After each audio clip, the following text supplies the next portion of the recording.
Hello everyone, this is Pritam Khan, Assistant Professor, Department of Electrical Engineering, Grim Institute of Technology, Kolkata.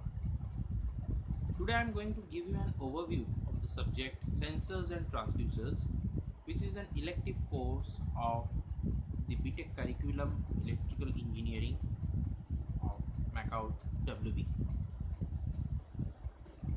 Now, sensors and transducers, basically both these terms are the two sides of the same coin. Okay, now as the name suggests, a sensor senses a physical phenomena, be it a pressure, temperature, level, flow, any industrial parameter, whatever. Now only sensing a physical phenomena won't do. You have to get an usable format of output. Now who is going to provide the usable format of output? A transducer. What does a transducer do basically? A transducer transduces or converts a signal, a physical phenomena, that is the output of a sensor, into a usable format. Now generally that usable format is an electrical one. In industries we use pneumatic signals, hydraulic signals and electrical signals. If it is an electrical signal, then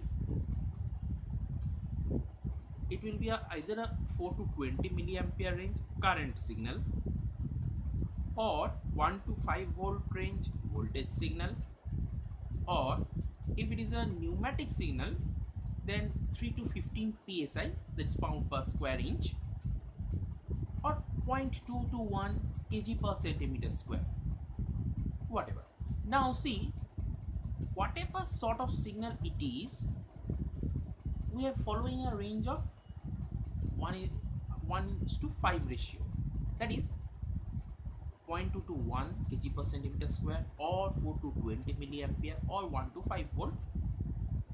Okay, so what we are basically doing here, we are doing calibration is in which stage? It is in the signal conditioning stage, or the intermediate stage, just after the initiation or initial sensing stage. Now once so 3 steps are there for a signal to be sensed. Initial sensing stage, that is the detector transducer stage, then comes the intermediate stage where the signal conditioning or calibration is done, and finally comes the display stage, where, or the HMI, that is human machine interface, where the plant personnel actually looks at. In ancient era, that is in the 1950s or 1960s, there were power plants, there were process industries, but then at that juncture of time, there was a simple task used to take a huge amount of time. It used to consume a lot of labor, so manpower was required, time was required. Now with the advent of sensors and transducers, with the cutting edge technology, a number of tasks, a number of heavy tasks, processes in the industries have been eased. That is, a task which used to take 2 to 3 hours in an industry in the 1950s or 60s, same tasks with the help of sensor and transducer takes 2 to 3 minutes. Yes, 2 to 3 minutes, believe me. Such is the advent of technology.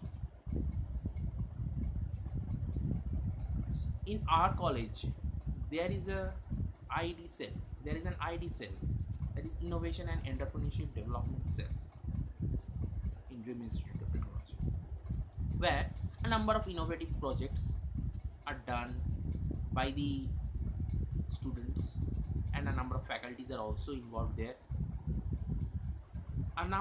Personally I have seen a number of sensors have their application in those projects. Not only the sensors and transducers are limited to the college level projects, they are also used starting from the college level projects. They find their application in different industries, as I have just explained a few minutes before. They have eased mankind, production, technology. So here comes the essence of sensors and transducers. So, and I suggest to all the engineers, would be engineers especially, that be a good engineer, realize where and why the application is required, dedicate yourself to the nation. Thank you. Jai Hind.